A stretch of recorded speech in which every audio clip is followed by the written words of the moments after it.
वसुदेवसुतं देवं कंसचाणूरमर्दनं देवकी परमानन्दं कृष्णं वन्दे जगद्गुरुं।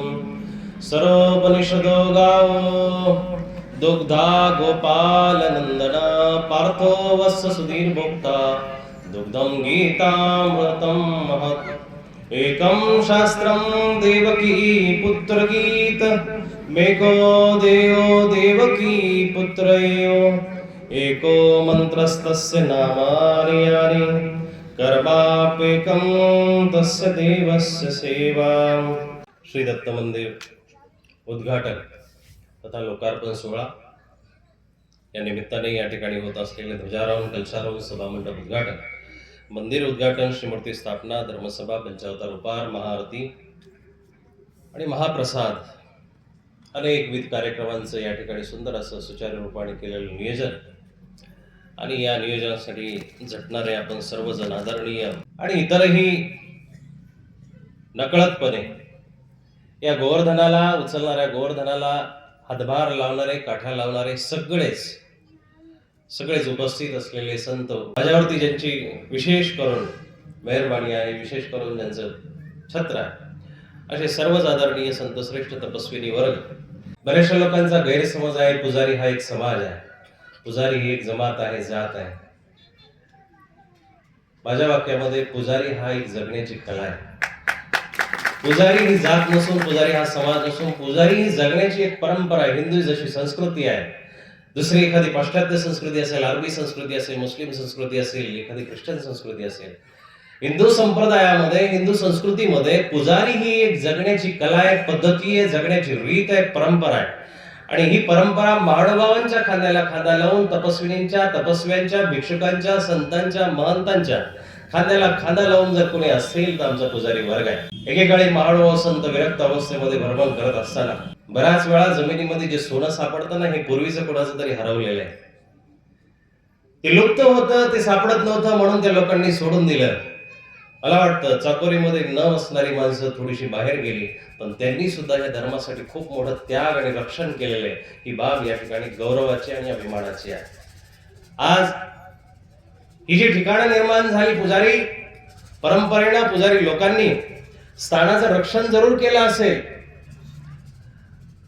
स्थानांच्या रक्षणासाठी ते झटले जरूर असतील, स्थानांच्या रक्षणासाठी त्यांनी आपलं जीव रान एकत्र केलेलं असेल. बऱ्याच ठिकाणी बघावं, आज 50 वर्षापूर्वीची स्थानांची जी अवस्था होती ती अशी अवस्था होती की त्या स्थानांना पाऊल वाटा नव्हत्या, रस्ते नव्हते, काट्याकुटपाच्या झुडपाच्या अवेष्टनाने ती स्थानं वेढल्या गेली होती. त्याही काळामध्ये एक दोन कोणी ना कोणीतरी तिथे पुजारी असायचा, सकाळ संध्याकाळ दिवाबत्ती करायचा, देवाचा अभिमान त्या ठिकाणी जागृत ठेवायचा.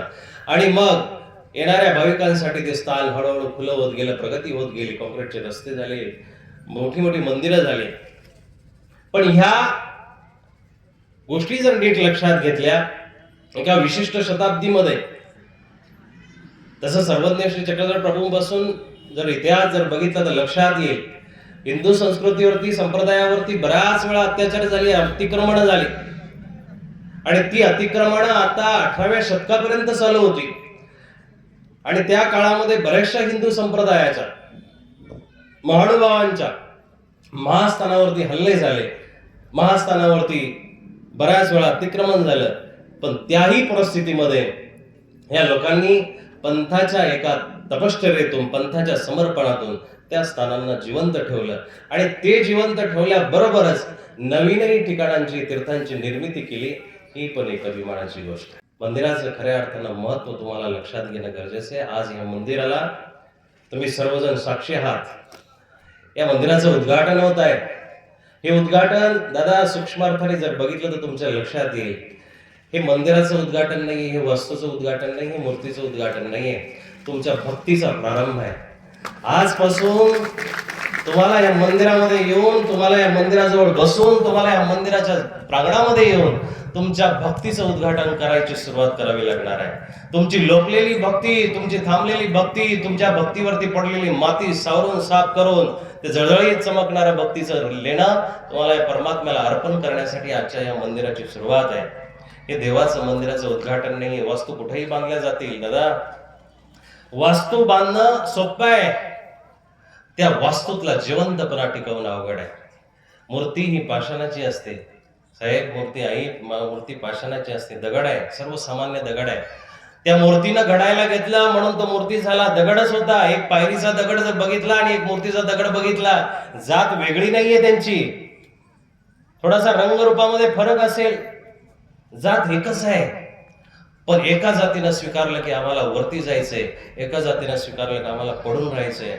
आणि मग एक जात, माणसं तिथून इथून सारखेच आहे. कोणी डॉक्टर बसलेले असतील, वैज्ञानिक असतील तर लक्षात घ्या, रक्त वेगवेगळ्या गटामध्ये वाटलं जाऊ शकतं दादा, स्किन वेगवेगळ्या गटामध्ये वाटल्या जाऊ शकते, काळी, पांढरी, तांबडी, हिरवट, कशी जशी निळीसर कशी असेल स्किन वाटल्या जाऊ शकते. डोळे तांबूस, गोरे, तांबडे, घारे वेगवेगळ्या पद्धतीचे वाटल्या जाऊ शकतात, केस वाटल्या जाऊ शकतात, रंगरूप वाटल्या जाऊ शकतं. पण याच्या आतमध्ये, चमडीच्या आतमध्ये जे जनुक आहे, सेल्स म्हणतात त्याला, ते सगळ्या मानव जातीचे सारखेच आहेत. ते सगळ्या मानव जातीचे सारखेच आहेत. त्या सेल्सचा जर अभ्यास केला तर निर्मिती जी आहे ना, एका उच्चवर्णीय व्यक्तीची तीच निर्मिती आहे, जी एक तळागाळाला राहिलेल्या माणसाची तीच आहे. फक्त घडवून घेणाऱ्याची भूमिका ज्याची बदलली, तो घडला, मडला, तो प्रतिष्ठित झाला, आणि जो जसा राहायचा तसा तो तिथंच राहिला. मग एक सुभाषितकार सुंदर असं वर्णन करतात, एका फुलाची माळ घ्या बघा, आणि त्या फुलाच्या माळेमध्ये जर निरीक्षण केलं तर ते, आता पावसाळा चालू आहे, त्या माळेमध्ये नक्कीच तुम्हाला 1-2 आळ्या सापडतील, किडे सापडतील. सुमन म्हणजे फुलाच्या सोबत किडा हा सुद्धा आरोहताम सताम शिर मोठ्या माणसाच्या गळ्यामध्ये जाऊ शकतात. मूर्तीच्या गळ्यामध्ये जो हार गेला ना दादा, तो हार जरी बहुमोल असेल, 200-300 रुपयाचा असेल, किड्यासोबत आपण घेतलेला नाहीये, किड्याचे आपण पैसे दिलेले नाही, किड्याची किंमत दिली नाही, तो किडाही त्याच्यासोबत तिथं गेला, मूर्तीच्या गळ्यामध्ये प्रतिष्ठित झाला. म्हणून सुमन किटोपी संघात आरोहताम सताम शिर अश्मापी याती देवत्व महद्बी सुप्रतिष्ठित. मोठ्या माणसांनी जर तुम्हाला घडवायचं ठरवलं ना, तर दगडामध्ये सुद्धा देव पण आणायची ताकद मोठ्या माणसामध्ये येते. म्हणून तुम्ही संगत कुणाची धरता? दगडाने छंडीकाराची संगत धरली, मूर्तिकाराची संगत धरली, चांगल्या व्यक्तीची संगत धरली, आणि घडवणाऱ्या माणसाने त्या दगडाला शोधून निवडून आणलं आणि त्याचं मूर्तीमध्ये परिवर्तन केलं, आणि ती मूर्ती आमच्यासाठी देव होऊन बसली. बघा, विचार करण्यासारखी गोष्ट आहे. दगड घडू शकतो, वीट घडू शकते, जिती जाती माणसं ही ओली माती आहे, हिला जसं पाहिजे तसं आपल्याला रूप देता येतं. फक्त आपल्याला रूप घेता आलं पाहिजे, आपल्याला रूप घेता आलं पाहिजे, आपल्याला बदलता आलं पाहिजे. आणि ज्याने बदलायचं ठरवलं तो नक्कीच देवाच्या भूमिकेशिवाय राहू शकत नाही. देवाचीच भूमिका त्याला प्राप्त होते, देवाचीच पदवी त्याला प्राप्त होते. आणि मग ही संतांची महान परंपरा जर घेतली, आपल्या देशामधली, आपल्या राज्यामधली संतांची महान परंपरा घ्या. आपल्या जाती धर्मातून ती माणसं मोठी झालेली आहे, पण एक अशी वेळ आली त्यांच्यावरती की त्यांनी त्या जातीचे शिक्के, जातीचे बिल्ले जे असतील ते बाजूला काढून टाकले, आणि आपल्या जीवनाला सर्वोच्च स्थानी बसून सगळ्या समाजाचं करून टाकलं. हे महापुरुषाचं लक्षण आहे. तुम्हाला सुद्धा ईश्वराच्या भक्तीतून, साधू संतांच्या संगतीतून आणि मंदिराच्या स्पर्शातून, मंदिराच्या आवारातून तसं परिवर्तित होता आलं पाहिजे. नाहीतर दगड बाहेर पण एक पडलेला आहे, दगड इथं पण एक पडलेला आहे, दगड बाहेर पण एक पडलेला आहे, इथं पण पडलेला आहे. पण त्या दगडाची भूमिका जोपर्यंत बदलत नाही तोपर्यंत त्याची मूर्ती होत नाही. तशी माणसं बाहेर रस्त्याने जाणारी पण आहे, इथं बसणारी पण आहे. पण काहीतरी बदलून घ्यायचं या भावनेतून जर तुम्ही आलेले असाल तर तुमचं जीवन सुद्धा उजळल्याशिवाय राहणार नाही. एक दिवस नक्की परमात्मा सुद्धा त्या हृदय मंचकावरती विराजमान व्हायला तयार होईल. तुम्हाला परिवर्तित होता आलं पाहिजे, बदलून घेता आलं पाहिजे. मंदिराची जी खरी आवश्यकता आहे, आजचा प्रतिपाद्य विषय असा आहे की मंदिराची निर्मिती काय, या मंदिरामधून तुम्हाला काय घेऊन जायचंय, नेमकं काय शिकायचंय, ह्या मंदिरामधून तुम्हाला काय सापडायचं. देव आणून बसवला, दगडाची मूर्ती आणून बसवली, मस्तपैकी सुंदर असं बांधकाम केलं, पण नाही, हे आपलं एक प्रायश्चिताचं ठिकाण आहे. याला विटामाती समजू नका. तुमच्या घराला लागलेल्या विटामाती झडून 30-40 वर्षामध्ये स्लॅब गळायला लागेल. 40 वर्षामध्ये त्याची व्हॅलिडिटी संपेल. तुमच्या विटामातीची व्हॅलिडिटी मर्यादा संपणार आहे. मंदिराची व्हॅलिडिटी कधी संपत नसते, त्याची मर्यादा कधी संपत नसते. आणि बघा, तुमच्या आजोबाचा एखादा वाडा असेल, तो पडका झालेला आहे, त्याच्यामध्ये आता कुणीही जायला तयार नाही, भूत राहतात तिथं. पण 800 वर्षापासून माझा देव ज्या ठिकाणी येऊन गेला, ती स्थानं तशीच आहे. ती उलटी सुधरत चालली आहे. ती अनेकांसाठी प्रेरणादायी झालेली आहे, अनेकांसाठी ती अशी थांबे झालेली आहे की अनेक थकल्या भागलेल्या, अनेक पिडलेल्या माणसांना तिथून परिवर्तन सापडतं, तिथून रस्ता सापडतो, तिथून जीवनाची मूल्य सापडतात. म्हणून मंदिर ही साधीसुधी वास्तू नाहीये. या साध्या सुध्या वास्तूमध्ये बघा, आपल्या भावाने अनंत ब्रह्मांडाच्या कणाकणामध्ये सामावलेला परमात्मा आपल्या भावाकडे तिथे विराजमान होतो. म्हणून ही साधी वास्तू नाहीये. या वास्तूला तुम्ही जपलं पाहिजे. मंदिराची पवित्रता, मंदिराचं महत्व हेच आहे की तुमच्या पाप शाळण्याची जागा आहे. ती पाप शाळण्याची जागा आहे. तुमच्या पापाला क्षालन करण्यासाठी तुम्ही इथं दररोज येऊ शकता. जो महिन्यातून एकदा येत असेल, कुठं जात असेल स्थानाला, त्यांनी लक्षात घ्या. जो महिन्यातून कुठेतरी जात असेल देवाधर्माला, कुठं मंदिरामध्ये, त्यांनी हप्त्यातून यायला सुरुवात करा. जो हप्त्यातून येत असेल, हप्त्यातून जो एखादा येत असेल, त्यांनी 2 दिवसातून यायला सुरुवात करा. 2 दिवसातून कुणी येत असेल, त्यांनी दररोज यायला सुरुवात करा. जो दररोज येत असेल, त्यांनी सकाळ संध्याकाळ यायला सुरुवात करा. आपली वृत्ती कशी साहेब? पैसा वाढला पाहिजे, शरीर चिरंजीव राहिलं पाहिजे, तरुण राहिलं पाहिजे, केसाला कलर लावून, त्याला मेंद्या लावून, त्याला डाय करून, त्याला नखांना पॉलिश करून आपण ते झिजू नये याचा प्रयत्न करत असतो. जे झिजणार आहे ते जपायचा प्रयत्न करतो, आणि जे न झिजणार आहे ते कधीतरी पुढच्यावरती ढकलून देत असतो. पुण्य संचय करून तुमचं अमरत्व तुम्हाला भेटणार आहे, त्याचा विचार कोणी करत नाही. आज जर पुण्याचा संचय केला तर 84चा घडा संपणार आहे, 84चा फेरा संपणार आहे. आज पुण्याचा संचय जर केला तर जीवनाचं हे जे किडामाकोड्यावर जीनं चाललंय, हे क्षणामध्ये संपणार आहे. हे जे आता उन्हाळा पावसाळा भोगावं लागतंय, अनेक योनीमधून यावं लागतंय, ते सगळं काही संपणार आहे. पण त्याचा विचार करत नाही. एखादा काळाकुट्ट माणूस असेल, काळीकुट्ट स्त्री असेल, ती सुद्धा स्वरूपवान दिखण्यासाठी प्रयत्न करते.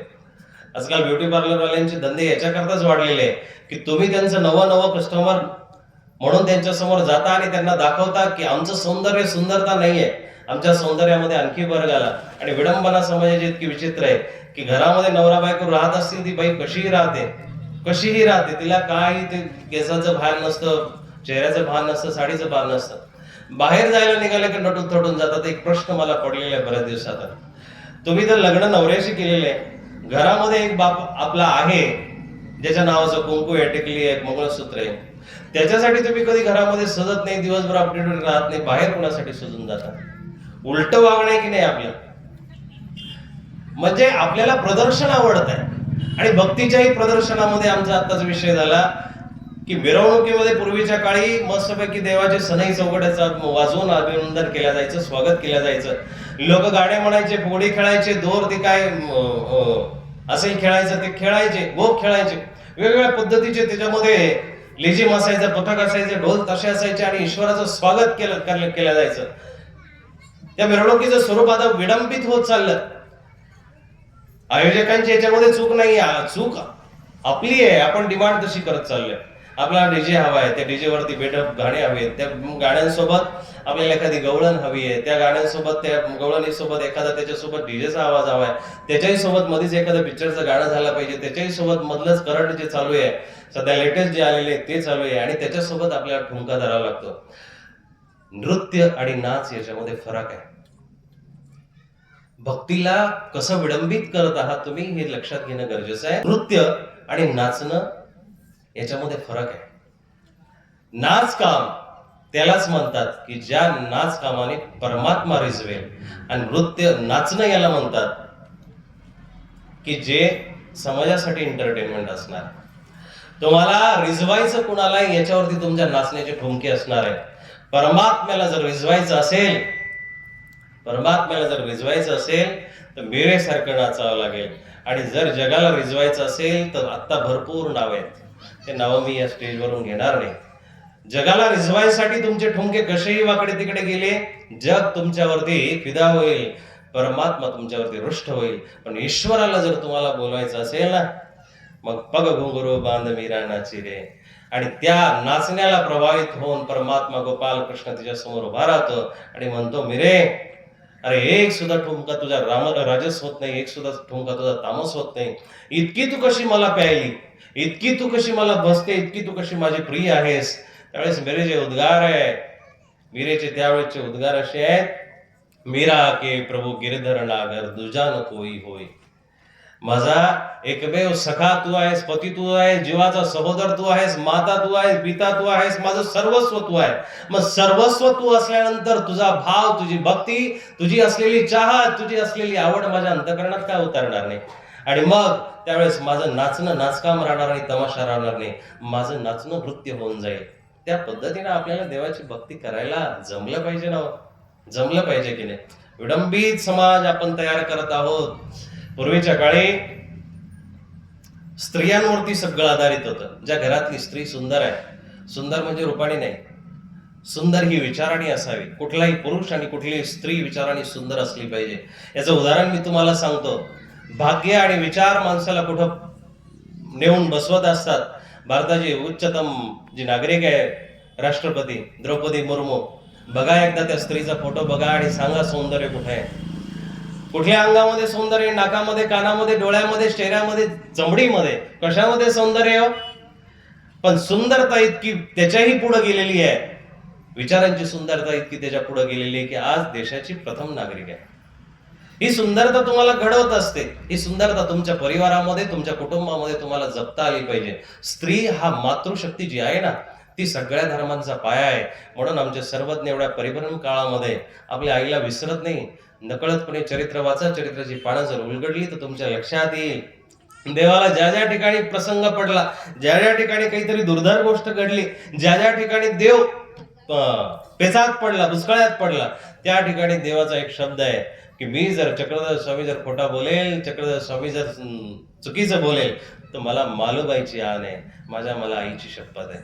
मातृशक्ती सगळ्या धर्मांना जिवंत ठेवणारी आहे, सगळ्या धर्मांना जिवंत ठेवणारी. तुमच्या घरातल्या स्त्रिया किती देवधर्म करतात आणि किती या पुढच्या पिढीला घडवतात, यावरतीच ही मंदिरं जिवंत राहणं ठरलेलं आहे. मंदिरं बांधून चालणार नाही. तुम्हाला त्याच्यासाठी प्रत्येकाला इट व्हावं लागेल, कुणाला दार व्हावं लागेल, कुणाला माती व्हावं लागेल, कुणाला पायरी व्हावं लागेल, कुणाला फरशी व्हावं लागेल, त्या मंदिरातला गाभारा व्हावा लागेल, त्या मंदिराची मूर्ती पुसणारा सेवक व्हावं लागेल. हा प्रवास प्रत्येकाला जमला पाहिजे. आणि ही सेवा कुणी वाटून देत नसतं. तुमच्याकडे कोणीतरी येईल, पुजारी बाबा येतील आणि सांगतील बाई तू हे कर, नाही. तुमची दृष्टी जसं समाजातला मळ शोधत असेल ना, तशी तुम्हाला मंदिरातली सुद्धा काही गोष्ट खटकली पाहिजे.